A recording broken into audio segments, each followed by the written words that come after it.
గోరువంక వాలగానే గోపురానికి స్వరాల గణగణ గంటలే మోగలేనా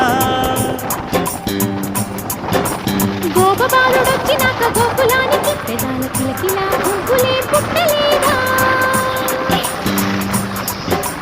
బాలకృష్ణుడొచ్చినప్పుడే వయ్యారి నందనాలు నాట్యమాడగా